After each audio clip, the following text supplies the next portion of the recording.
Welcome to Way Back When with your hosts, Lisa and Nancy.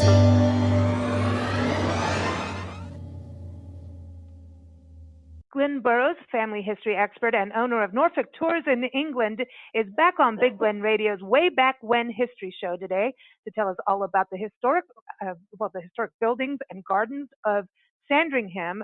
It's a beautiful, beautiful area in Norfolk, and that's where he's based out of. And he's written about the royal home. It's in the fall issue of Big Glen Radio and TV magazine, and you can read it now on blendradioandtv.com. In fact, you'll see Glynn listed in our expert department, and just type in Sandringham, and you'll find the article and see the beautiful pictures as well, because I want to go on a garden stroll, Nancy. I definitely want to go on a stroll around here. I'd like to move in there, quite frankly. But everyone, keep up with Glynn if you go to his website, norfolk-tours.uk. He takes people on tailored trips all around England. So if you want to go to Stonehenge, you want to go to Sandringham, if you want to go to a pub, if you want to walk in a national park, he will take you there. Glynn, how are you? Hi, I'm absolutely fantastic today, thanks. Hey, it's good to have you back on the show. It's like we haven't talked to you for so long. It's always good to talk to you two. Yes, and let's see if we can stay on course. Stay on track. I think we can do it. That's not going to happen. I know, but it's always a pleasure to have you on the show. And we always find, interesting connections between England and America with you. This one is, this is your royal house, right? It's like Buckingham Palace in Norfolk. Oh, it's better than Buckingham Palace because it's the Queen's private home. Buckingham Palace is a house that belongs to the country, and it's used by the reigning monarch. But Sandringham is a private home. It was bought as a wedding present for Edward VII and Alexandra by Queen Victoria, and ever since then it has actually just belonged to the Queen. It doesn't belong to the country, and because of that, it's one of their favourite places, and it's very homely. I was actually there on Monday this week, so it's fantastic. And tell us about that, because were you taking guests around, or yeah? Because I know you okay. Yeah, so I was actually taking a lady around. The lady is, how old is she now? She's 78, and she was her dad actually used to be the gamekeeper on Sandringham Estate. So I took her around the house and the grounds with her and her daughter and her partner, and we went and had a look around the house and the grounds and the museum. And the lovely thing was, in one of the rooms in the house there was a list of gamekeepers, and there was her dad's name on the list of gamekeepers. So she was quite thrilled to see that. And then after we'd actually looked around the house and the museum and the church, and we'd had a cheese scone, which we have to have, obviously. And we then went to the house where she lived while she lived on the estate, and we had some pictures taken outside the house. So yeah, that was a lovely day, and also it was nice to talk to somebody who had actually been there as a young girl. I mean, she was telling us that while they were living there, if there was a village cricket match going on, or if there was a village fete or whatever, the Queen and Princess Margaret at the time would be just messing around with the other youngsters. She said that was when there was a cricket match on, the Queen would be laying on the grass with Princess Margaret watching the cricket, the same as all the other youngsters in the village. And how lovely is that? That's nice. So It's cool. Yeah, it makes people approachable, and because when you think of royalty, or leaders, then it's like you never, it's like a movie star. You know what I mean? Yeah. You get to really meet them, and it's interesting to me, also that it's a private home, yet you can go into a museum, you can have a scone. So that's interesting too, that there's this, openness to the public, which is, again, approachable. Yes. But I do have a question for you. Gamekeeper, does this mean that he's in control of cricket matches and football matches or croquet on the lawn? No, game is the word for pheasants, partridges, hare, rabbits, even deer are all called game, because people who have big estates generally, and it's not going to be to everybody's taste, but everybody who has these big estates generally have, in the winter time, they have what's called the shoots, where they shoot partridges and pheasants and rabbits. Normally for eating, they don't just shoot them and then leave them. They normally eat them, so it's done for a purpose. But the gamekeeper is the man who makes sure that there are pheasants and partridges and rabbits and things for the people who want to go on a shoot. He makes sure that there's things for them to shoot. Well, that's pleasant, Glynn. Yeah, it's not. It's like I say, it's not everybody's cup of tea, but you know, it's what the job is. Yeah, no. That's, and also back then, that's the way people survived, and but that, I had a feeling that's what it was. I just wanted to make sure that I was on the same track of what was going on over there. But basically, they looked after the pheasants and the partridges and things. Now, do they still do that? Yes. Yeah, I mean, most big estates will still have a gamekeeper. Most large farms will have somebody who looks after the game, because shooting is still a hobby, and also in some places, in lots of places, shooting actually is big business, because a lot of the farming community, and also the how can I put this? The people who aspire to be landed gentry like to go on shoots, because they see it on things like Downton Abbey, where the Lord of the Manor used to go on a shoot. They see it on, films and things, and it's one of the things you do if you're rich. So, you get what I mean, Yeah. For the people who live in the country, it's a thing that we've always done. Okay. But a lot of people are jumping on the bandwagon because it's something you can do if you can afford it. Okay. So that's okay. We understand. Mm-hmm. Yeah. No, it's interesting. And then, so when you go to Sandringham now, they're still doing that at Sandringham. They still have a gamekeeper at that specific. Yeah, I mean, mansion. That's an absolutely massive estate, thousands of acres. Okay. So there are people who make sure that, everything is still run on the estate. So yes, there are still gamekeepers. I don't know whether the royals still go shooting. I know they used to. I don't know whether they still do, or whether the youngsters do. Well, when I say the youngsters, William and Harry, I don't know if they go shooting. But I know that, up until relatively recently, the royal family would go on a shoot. You very often used to see the Queen Mother on a shoot. Really? With the gamekeepers. So I should imagine they still do. So this is open from April to October for people, right? Over winter it's closed to the public. The house itself is closed generally after October until the next Easter, because the family always come here for Christmas and New Year. They've done that for years. So obviously the house has to be got ready for them again after the season. So generally they close after October and doesn't open until Easter.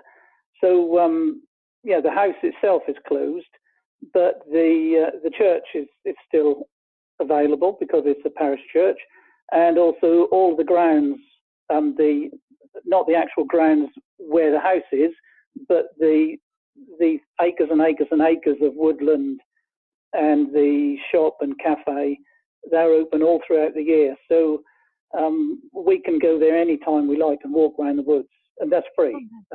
There's no charge to park your car and to walk around the woods. You can do that any time you like.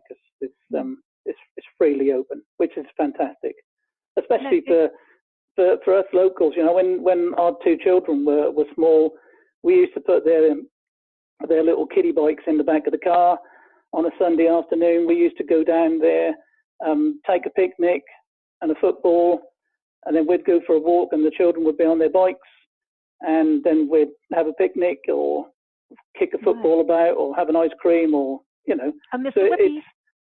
Yeah, Mr. Whippy, yeah, of course. And, you know, it's a nice, cheap day out for a family, because you can't do much for nothing nowadays, and that's one thing that you can do. So that's fantastic. That's nice, and it's not going to be too long that you're going to be doing that again. Get the little I can't wait. Out, right? I can't wait. I know. He's like, yay, yay. You know, so that's, you know, and I think it's really nice that there's space to play, you know, places to walk. And that's what I like about this too. There's that beautiful photo of where you can look over like the lake area and all the variety of trees, and then you can see the, you know, Sandringham, the house. But that is such a beautiful, you know, that water feature. And just seeing the different kinds of trees, to me, is really neat. How big do you think that lake is? It's quite difficult to sort of think about it. I suppose it must be, I'm not very good at measurements and things. I suppose it must be about 50 yards across, probably 100 and some odd yards in length. I really can't guess. But the funny thing is about the lake, you know, you've seen the picture and it looks gorgeous, but actually the lake was moved, because when they first bought the house, the lake used to be in front of the house, but they decided they wanted it slightly off centre, so they moved the lake, as you do. As you do. I should go move the lake today. Excuse me, I'm going to go move the lake. Well, we're in the desert. Well, we do have lakes, but excuse me, just move that to the left. No, a little to the right. Yeah. You know, I love that. I love that. So the grounds, you know, so the museum, but you also say there's a church on the site that you can go to? Yeah, the church, because obviously, well, I say obviously, it's obvious to us. Sandringham is a village, you know, and it's a very old village, you know, so it has a medieval church, as most villages in Norfolk had a church, or most villages in England had a church, and the church is there.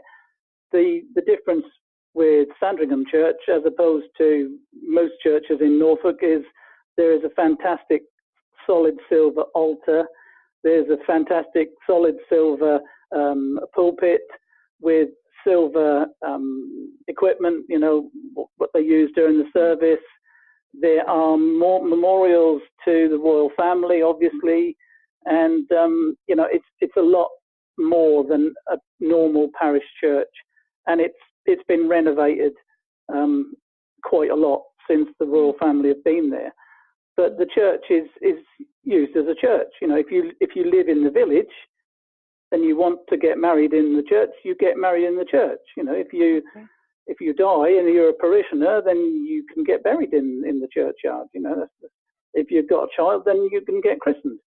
You know, Princess Charlotte was christened in that church. Lady Diana was christened in that church because when she was born, her dad was living in the house next door to the church, Park House. So that's where she was christened. So it's just a normal parish church. Is it possible then that the local people would run into the royalty if they go to that church? Like, do the royals go to the church? Yes, yeah. Every Sunday while they're up here, they go to one of the local churches. Either this one or West Newton, or I think they sometimes go to Anma Church as well. But yeah, I mean, if you go to church, if you live in the village and you go to church, then you're going to be sitting in church with the Queen, because that's what happens. You know, when the royal family are up here, we can go and just stand beside the place where they walk from the house to the church, and we can see them walk to church. And they are going to be from me to where, I was going to say, from me to where the cooker is, but you can't see the cooker. So from, you know, a yard away, they walk by in front of you in a little lane, you know, so you're just there. We went a few years ago, I say a few years ago, it's probably about 30 years ago now, because Diana was still alive, and yeah, we went there to watch them go to church, and they just walked straight by us, talking to the crowd, you know, but they were literally within a foot of where I was standing. And that's available to local people for nothing. Again, you park up and walk there. That's fine. Huh. Now, didn't you also see them at the flower show, in the Sandringham Flower Show? In 1980, I went to the Sandringham Flower Show, and I saw the Queen Mother and the Duchess of Kent. I was very pleased with the Duchess of Kent because she, I just said, "Could I have a picture, please, Mum?" And she looked at me and posed for me and smiled, lovely. So that was very nice. And yeah, I saw the Queen Mother as well. Now, also, we were talking about the churches and also, you know, cemeteries. Yeah. Okay, so you've got a statue of Persimmon there. Yes. In the photos, and Persimmon was a racehorse, right? Yes, yeah. I mean, the Royal Stud is just up the road from the house, behind the walled garden. Now, the walled garden is absolutely magnificent. The walled garden, you could build a housing estate on the walled garden itself because it's so big.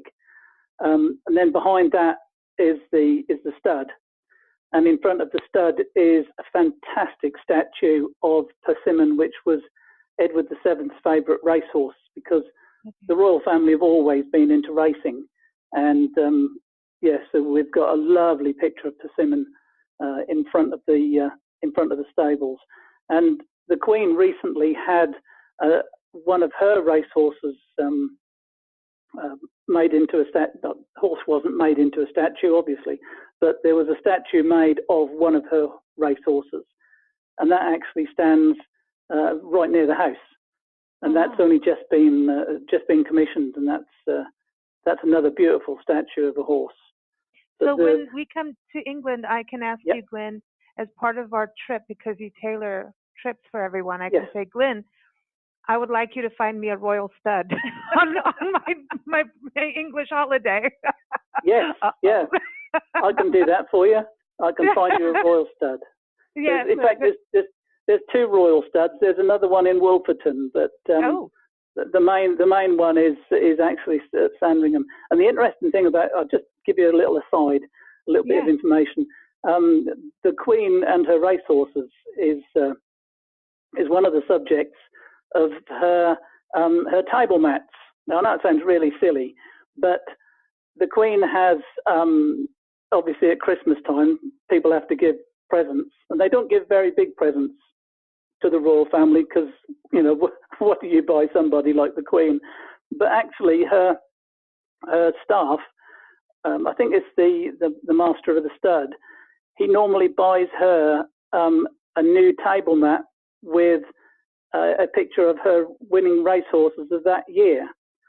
So the table in the dining room of Sandringham, which you can see when you go on a tour of the house, has got loads and loads of table mats with racehorses on them, and every year she gets new table mats with the horses on that have won the races. So that's quite fantastic. But I mean, the table itself is fantastic. You can sit 22 around the table. So it's, I think you can sit 24 if you have two on either end rather than just one on the end. Yeah. So you can sit 24 around the dining table. Not bad, Wow. eh? Yeah. Wow. And does she do crackers, do you think, during Christmas? You know, I would think so. I would think she does. With the little horses that come out as part of we still have those crackers you sent us for Christmas that one year, remember? Yeah, yeah. And then the little fish thing, that little piece of, I don't know how to explain it, but it moves like a little fish on your palm. Piece of cellophane. Yeah, that's yeah. it. Yeah. I remember playing with them. Priscilla, she loves those. We still have parts of that. No, it was fun. We had fun with that. So good. You've got that, but the horses, but also there's a pet cemetery, a dog cemetery. Oh, there is. She's into her dogs as well. Of course. Yeah, I mean, this was another thing that I really wanted to show this lady, because there are a couple of 3 or 4 of their Labradors, and Labradors are usually used as gun dogs. So the Labrador goes and picks up the pheasants and the partridges that get shot, because the Labrador has got a very, very soft mouth. And although they can pick things up in their mouth, they don't normally damage what they pick up.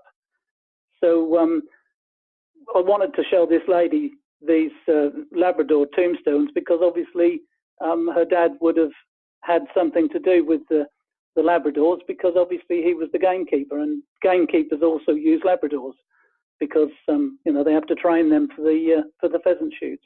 But yeah, I mean, just around the garden, there's a little patch of wall with little tiny plaques on them, commemorating various dogs and some corgis.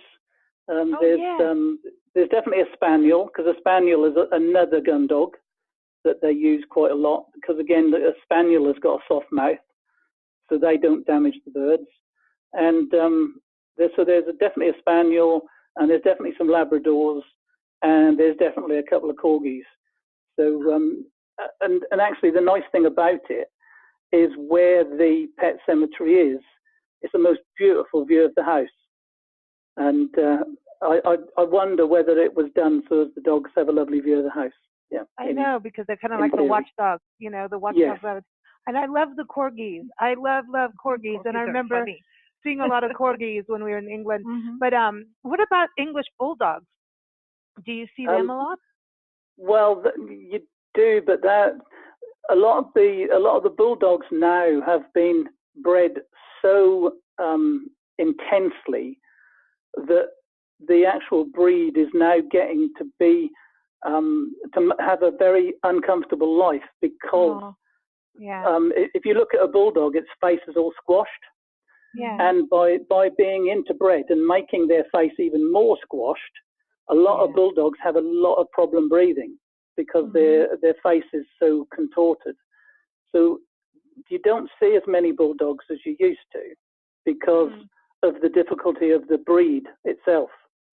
And and obviously the expense of them, because any pedigree dog is very expensive. Right.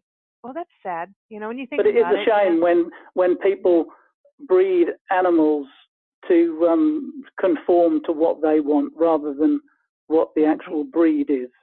It's let nature take its course, Yeah, exactly. We have that problem here. A lot of animals, have hip problems, and just they're getting arthritis, and now we're seeing animals have all these human diseases and cancer from the kind of food, what's in their food, So hey, we're derailing. Look at this. We're on a different topic again. Check it out, everybody. German Shepherds seem to have a problem here. Yeah, they didn't before years ago, but this breeding thing is there's ways for things to be done and way not. And some people just there's backyard breeders in this country. I don't know if you have that in England. There are, yes, definitely. It's sad, because they don't really. It's not in a good way. Let's put it that way. And no, there's definitely not. Good people, but these ones, it's not cool, and it's of all kinds of animals as well. So when you're at Sandringham, so you can walk around the cemeteries, you can see the statues, you can see the gardens, there's the forest, there's a museum, and so now you had these cars, man, Rolls Royce, and I'm like, okay, that's really cool. I hope to go there. Yeah, I mean, there's one, there's an old car that used to belong to Edward VII when he was king, a beautiful old car. Then there's, I think some of my favourite things in there are the pedal cars. There's several pedal cars, and there's Prince Charles's. I think his car is electric. I think it's got a motor in it, but that was given to him in 1953, so that was the coronation year. Then there's other more modern pedal cars as well. But I think my favourites in everything there are the bicycles, and there's some lovely pictures as well of the Queen and Princess Margaret and the King on their bicycles in the park.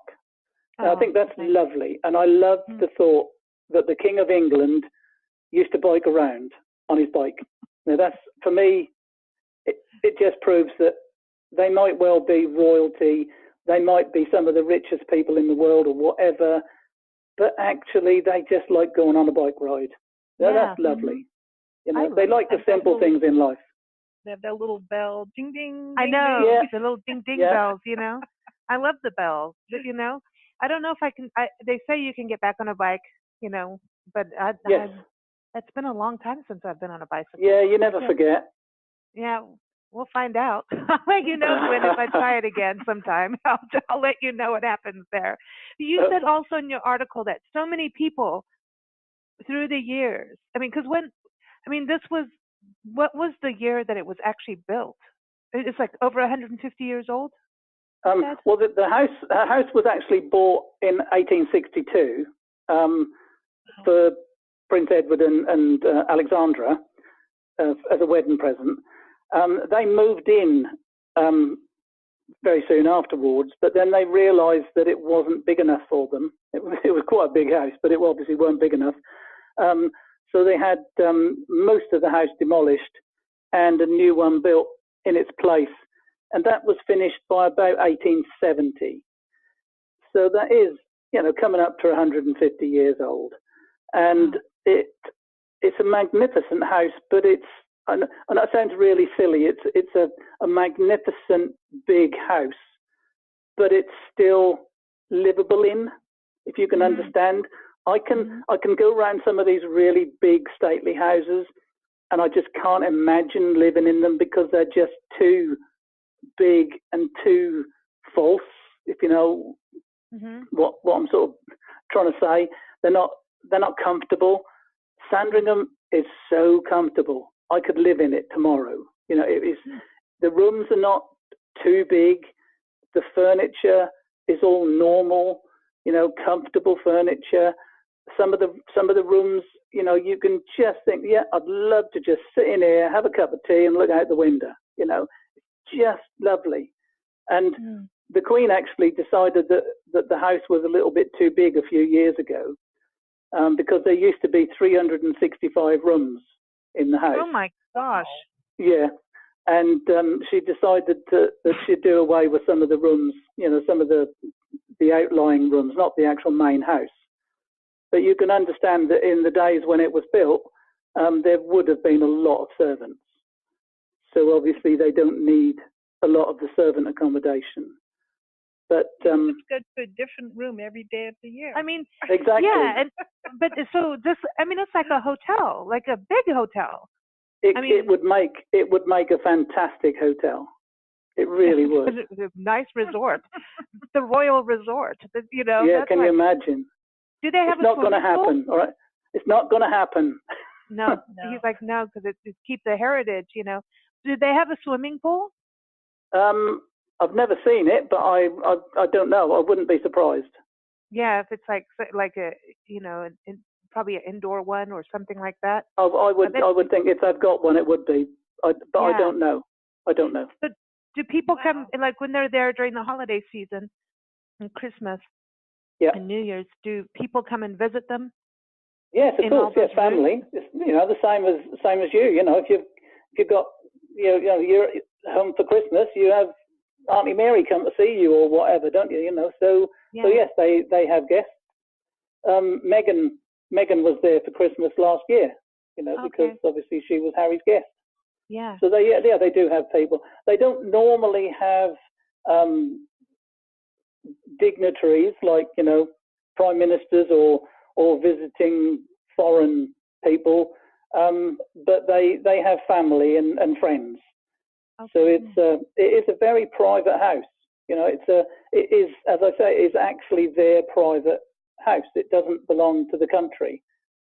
And the one thing I always think about Sandringham is that if the Queen wanted to, she could leave it to me. You know, she could leave it to me in her will, because it doesn't belong to the country, so it doesn't automatically. Sorry? Yeah, no doubt you would.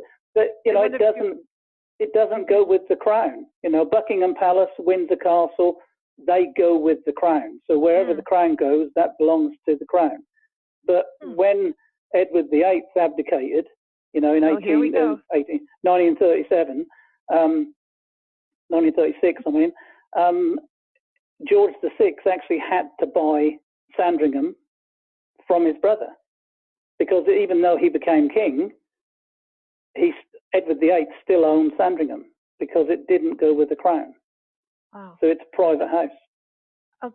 Now I've got two questions on how the royal family, like how it happened.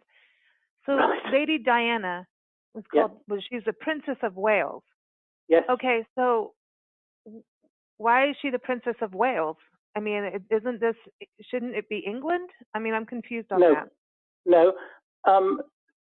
Prince Charles was made the Prince of Wales in 1969 because it's generally the heir to the throne is made the Prince of Wales.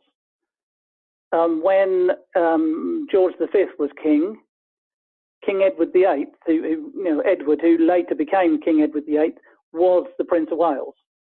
When Edward VII was younger, when Victoria was queen, he was the Prince of Wales. Edward VII used to be the Prince of Wales. And that's why over the main gates at Sandringham, you got the Prince of Wales feathers, because he was the Prince of Wales. And so that got normally nothing to do with the country of Wales. Yes, it is. Yeah, he is the Prince of Wales. So when Prince Charles was, I can't think what the word is. It's not commuted. It's something similar. He was made the Prince of Wales in 1969. That happened, I believe it was in Carnarvon Castle in Wales. I remember it happening. I was 10 at the time. I remember seeing it on the television. But yeah, the heir to the throne is normally called the Prince of Wales.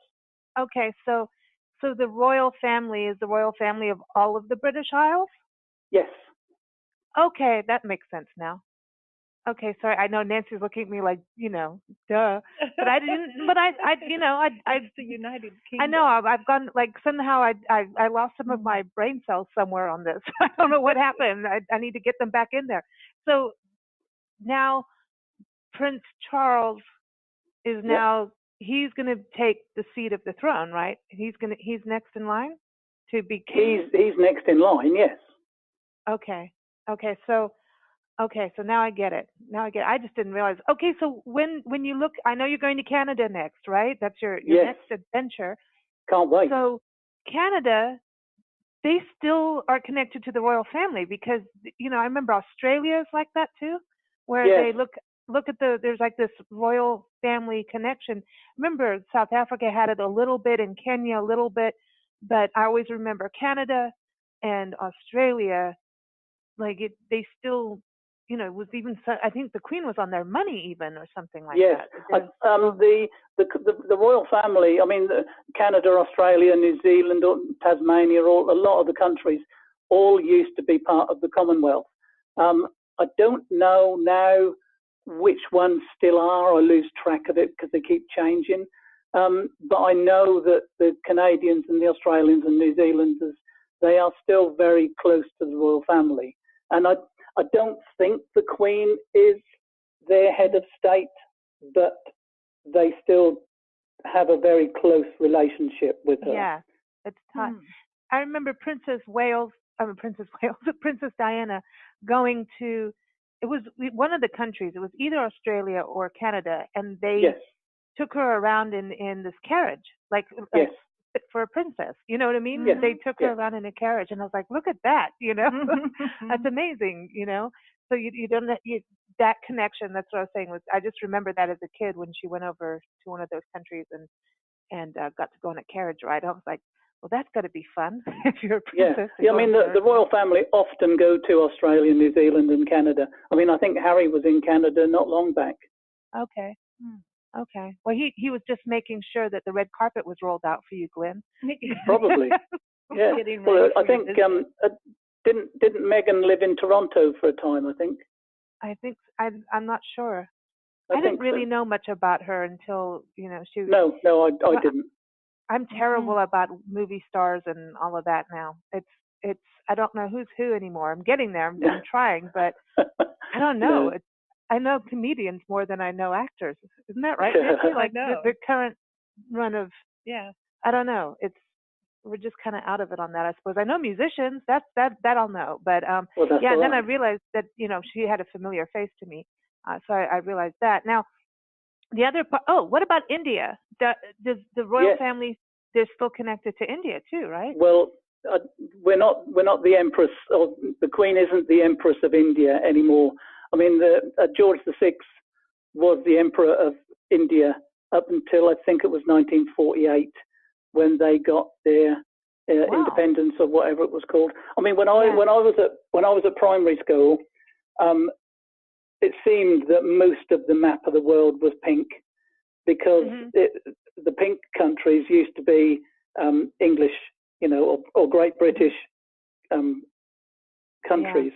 And obviously we had a very old map at primary school, so it still had India on it, coloured pink, because it used to be part of the empire. But like I say, it hasn't been part of the empire since 1948, I think it was. That's not that long ago. When you think of that, No. I mean, that was just down the road. I mean, yes, that's pretty interesting. When I was in school in England, I had this amazing history book, and you'd open it up, a hardcover book, and it was an encyclopedia of British history. And I wish I had it now. And I remember on the inside, you turn on the inside of the cover, it had all the different kings and queens and everybody with their name, and everybody. You'd look at the fashion throughout the years, and and I was fascinated. That's why going to the castles, I was always fascinated by what they were wearing back then, and how important jewels were, And now we have jewelry shops and malls. It's so different, when you think about who had all that. Before you go, Glynn, I have a time machine question for you. Are you ready?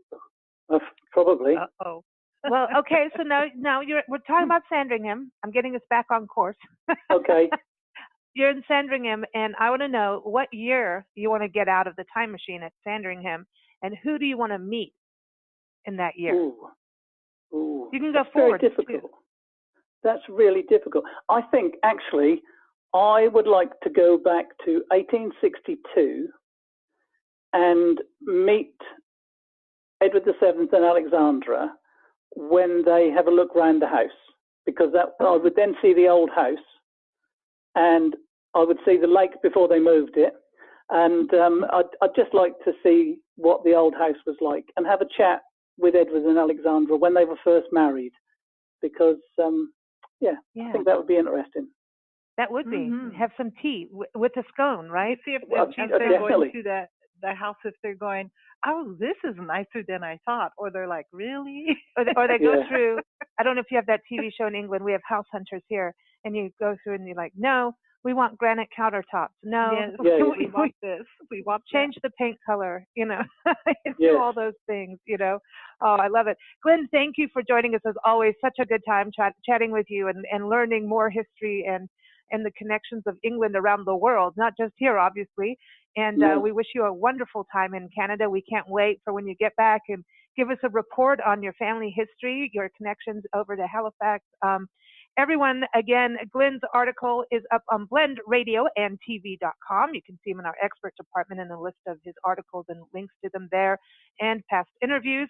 But again, go to his website, norfolk-tours-uk, for whatever kind of trip you want to do, a family history trip, if you want to go to the beach and have a Mr. Whippy ice cream, or go to Sandringham, he'll put it together for you. So again, norfolk-tours.co.uk. And again, blendradioandtv.com is the place. Big Blend Radio airs Sunday through Friday. The whole schedule is at bigblendradio.com. Thank you for listening to us. And we're going to close with some music, because we always like to play music for the end of our conversations. And Glynn, this one is called Lotus Blossom, because I was thinking of peaceful gardens when I thought about this, and looking at it just to me is peaceful, and it's a beautiful piece of music by Michael and Spider. Remember Michael and Spider? I know, yeah. And his surname is Ely, which is a beautiful city in East Anglia. See, so we had to do that. Exactly. I'll ask them to write a song called Sandringham for you. How about that? We'll get that happen. And here it is, everyone, Lotus Blossom, and you can learn more. Go to michaelandspider.com.